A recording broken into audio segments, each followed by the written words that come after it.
কি খবৰ তোমালোকৰ? আশা কৰিছে সকলোৱে ভাল। তো অগ্নিবীৰ যোনটো 2025 অগ্নিবীৰ চাকৰিটো কেনেকৈ ল'বা, যোৱা বছৰ কাট অফ কিমান গৈছিল আৰু এইবাৰ কাট অফ কিমান যাব পাৰে। বহুতে মোক কমেণ্ট কৰি আছিলে কি দাদা তুমি কিমান নম্বৰ পাই চিলেক্ট হৈছিলা, ক'ত কিমান নাম্বাৰ আছিলে তোমাৰ, যোৱা বছৰ কাট অফ কিমান গৈছিলে আৰু এইবাৰ মিনিমাম কাট অফ কিমান যাব পাৰে তাৰ ওপৰত এটা ভিডিঅ' বনোৱা। তো চাওক অগ্নিবীৰ যোনটো 2025 আৰু অগ্নিবীৰ যোনটো 2024 আছিলে প্ৰায় সেম কাট অফ যাব, কিন্তু অলপ ডিফাৰেণ্ট হ'ব। কাৰণ কেলৈ ডিফাৰেণ্ট হ'ব, কাৰণ যোৱাবাৰ মানে যোনবোৰৰ নাম নাহিলে তেওঁলোকে আকৌ এবাৰ দিব, মানে যাৰ বয়স আছে ঠিক আছে তেওঁলোকে আকৌ এবাৰ এপ্লাই কৰিব, নিশ্চয় দিব। আৰু যাৰ ফাৰ্ষ্ট এটেম্প তেওঁলোকেতো এপ্লাই কৰিবই ঠিক আছে। আৰু তেনেকৈ মানে দিনক দিনে কাট অফটো বাঢ়ি গৈ থাকিব ঠিক আছে। কাৰণ তোমালোকে গম পোৱা বৰ্তমান কম্পিটিশ্যনৰ যুগ। প্ৰথমটো অগ্নিবীৰত ইমান কাট অফ যোৱা নাছিলে ঠিক আছে, প্ৰথমত ইমান যোৱাও নাছিলে, কিন্তু এতিয়া লাহে লাহে মানে কাট অফটো বাঢ়ি গৈছে ঠিক আছে। কাৰণ তোমালোকে গম পোৱাই সময়ৰ লগত কাট অফ চেঞ্জ হ'ব। তোমালোকে গম পোৱাই আগৰ তুলনাত আগৰ যোনবোৰ আছাম পুলিচ বা SSC GD হওক, আৰ্মি হওক, আগতে বহুত কম যায় মানে কাট অফ, কিন্তু আজিকালি গম পোৱাই চবেই মানে ইণ্টাৰভিউ দিবলৈ যায়। তো তাৰ তুলনাত মানে সেইকাৰণে মানে এতিয়া কাট অফটো মানে তোমালোকৰ বাঢ়ি গৈছে ঠিক আছে। তো সেইকাৰণে মই তোমালোকক কৈছোঁ, তোমালোকে যেতিয়া মানে এক্সাম দিবলৈ যাবা তোমালোকে এক্সামতো ভালদৰে প্ৰিপেৰেশ্যন কৰিবাই, এক্সামৰ বাবে ভালদৰে তোমালোকে প্ৰিপেৰেশ্যন কৰিবাই, কিন্তু লগতে মানে তোমালোকে কি কৰিব লাগিব, যোৱা বছৰ কাট অফৰ যোৱা বছৰ মানে যোনটো কাট অফ গৈছিলে তাৰ তুলনাত যদি তোমালোকক মানে এতিয়া যদি কওঁ তোমালোকক, তো যোৱাবাৰতকৈ মানে এইবাৰ কাট অফটো অলপ বেছি যাব ঠিক আছে। কাট অফটো এইকাৰণেই অলপ বেছি যাব কাৰণ তোমালোকে গম পোৱাই যোৱাবাৰ মানে যাৰ মানে নাম নাহিলে তেওঁলোকেতো মানে আকৌ দিব ন, এবাৰ আকৌ দিবই। তো বহুতৰ কিছুমানতো লাষ্ট বয়স থাকে ঠিক আছে, কিছুমান লাষ্ট বয়স থাকে তেওঁলোকেতো আকৌ এবাৰ দিবই। তো সেইকাৰণে তোমালোকে বহুতে মানে ভাবি থাকে আৰামছত পাছ হৈ যাম, এনেকৈ মানে লগৰবোৰৰ পৰা চাই মানে পাছ হৈ যাম, তেনেকুৱা নহয় ঠিক আছে। তোমালোকে যেতিয়া এক্সাম দিবলৈ যাবা মানে তোমালোকে নিজেই গম পাই যাবা আচলতে কেনেকুৱা হয়, গোটেই চিষ্টেমেই সলনি হৈ যাব। তো তোমালোকে যেতিয়া এক্সাম দিবলৈ যাবা নিজেই গম পাই যাবা। তোমালোকক ছাইডলৈ তোমাক কলমতে পৰি গ'লেও উঠাই দিব তোমালোকক ঠিক আছে। এনেকুৱা মানে তোমালোকে ভাবি নাথাকিবা লগৰ ওচৰতে পৰিম। তো তোমালোকে এক্সামত লগৰ গুৰিত নাপাবও পাৰা ন, লগৰ গুৰিত নাপাবাই মানে বেলেগ ডিষ্ট্ৰিক্টৰ আহিব। শিৱসাগৰ, আমাৰ আপাৰ আছামৰ কথা কৈছোঁ, তোমালোকক শিৱসাগৰ আহিব, শিৱসাগৰৰ পিছত তোমালোকৰ ডিব্ৰুগড়, তিনিচুকীয়া আৰু আমাৰ যোৰহাট, গোলাঘাট, প্ৰায় প্ৰতিবোৰ ডিষ্ট্ৰিক্টৰ তোমালোকৰ একেটা চেণ্টাৰতে পৰে আমাৰ এক্সাম ঠিক আছে। তো সেইকাৰণে তোমালোকক কৈছোঁ, যোৱা বছৰ কাট অফ আমাৰ গৈছিলে, আমাৰ আছামৰ যোনটো গৈছিলে 150+ গৈছিলে। তো এইবাৰটো 150+, 160+ যাবই, কাৰণ যোৱাবাৰতকৈ এবাৰ কেণ্ডিডেট বেছি এপ্লাই কৰিব ন। কাৰণ যোৱাবাৰতো বহুতৰ আমিয়ে যেতিয়া ইণ্টাৰভিউ দিবলৈ গৈছিলোঁ তেতিয়াই বহুত ৰিজেক্ট হৈছিলে, ৰানিঙতো ৰিজেক্ট হৈছিলে, মেডিকেলৰ ৰিজেক্ট হৈছিলে, কিছুমানটো এক্সামৰ বাবেই নাম নাহিলে, কিন্তু কিছুমানটো ৰানিঙত বহুত ৰিজেক্ট হৈছিলে ঠিক আছে। তোমালোকক মই সেইবাবেই কৈছোঁ, যোৱা বছৰ কাট অফ তোমালোকে গম পোৱাই আমাৰ 150+ কাট অফ গৈছিলে। তো এইবাৰ কাট অফ মেক্সিমাম 160+ হাই যাব। কাট অফটো এইকাৰণে হাই যাব কাৰণ কেণ্ডিডেট বাঢ়ি গৈছে ন, দিনক দিনে কেণ্ডিডেট বাঢ়ি গৈ আছে। তো তাৰ তুলনাত মানে কাট অফটো বাঢ়ি গৈ আছে।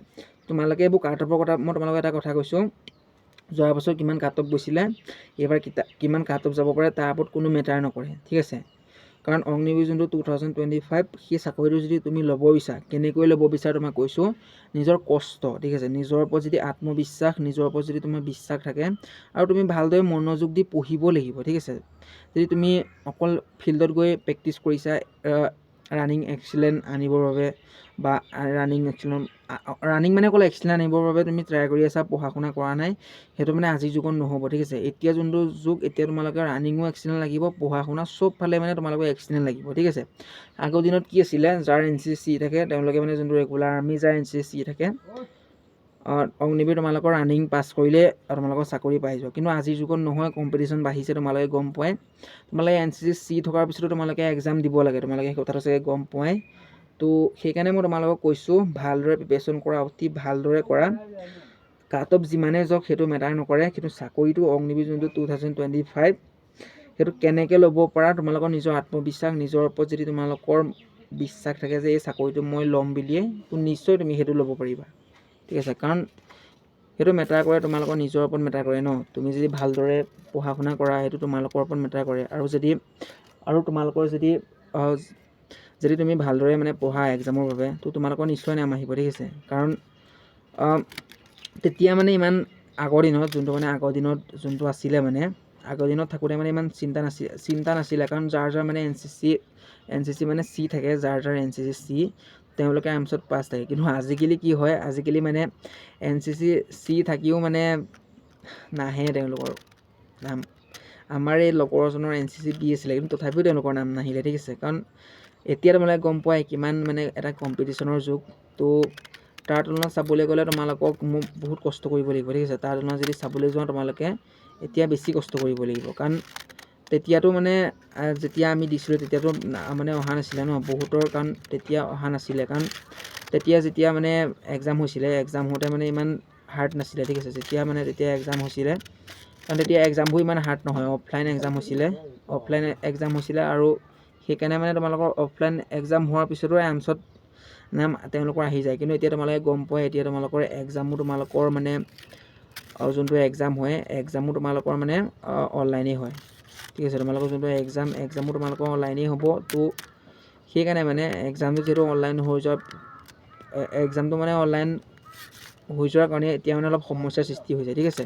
কাৰণ বহুতে মানে ইমান পঢ়া শুনা নাজানে ন, বহুতে মানে ইমান পঢ়া শুনাও নাজানে। তো সেইকাৰণে অলপ ডিষ্টাৰ্ব হয়। যোনসকলে মানে ভালদৰে পঢ়াত ফিজিকেলটো থাকে, কিন্তু ফিজিকেলটো থকাৰ পিছতো মানে তেওঁলোকৰ নাম নাহে। তো এইকাৰণেই নাহে, কাৰণ তোমালোকে অকল ফিজিকেলত মানে ভাল থাকিলেই নহ'ব, ঠিক আছে। ফিজিকেলত যদি তোমালোকে ভালো থাকা, ফিজিকেলত ভাল থাকিও যদি মানে এক্সামত যদি পাছ, কাৰণ তোমালোকৰ প্ৰথমে এক্সাম হ'ব, ঠিক আছে। তো এক্সামত তোমালোকে যদি পাছ হ'ব পৰা, তেতিয়াহে তোমালোকৰ মানে ফিজিকেলৰ কাৰণে নাম আহিব, ঠিক আছে।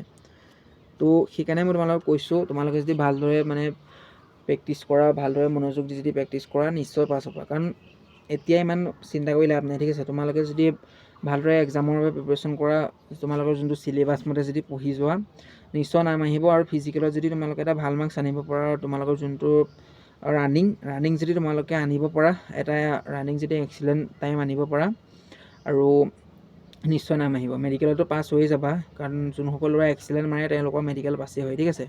তো অগ্নিবীৰ 2025 চাকৰিটো তুমি কেনেকৈ ল'বা সেইটো তোমাৰ ওপৰত মেটাৰ কৰে। যদি তুমি ভালদৰে কষ্ট কৰা, ভালদৰে যদি কষ্ট কৰা, দিন ৰাতি একাকাৰ কৰি এক্সামৰ দৰে ভালদৰে পঢ়া, ফিজিকেলৰ বাবে ভালদৰে প্ৰেক্টিছ কৰা, নিশ্চয় পাছ হৈ যাবা, ঠিক আছে।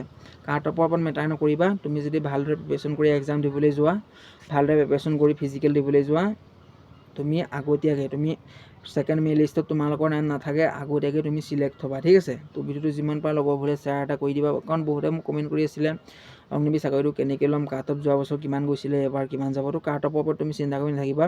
যোৱা বছৰ কাট অফ গৈছিলে 150+, এইবাৰ সিমানেই যাব, অলপ বেছি যাব। কিন্তু যদি ভালদৰে তোমালোকে কষ্ট কৰা, নিশ্চয় তোমালোকৰ নাম আহিব, ঠিক আছে।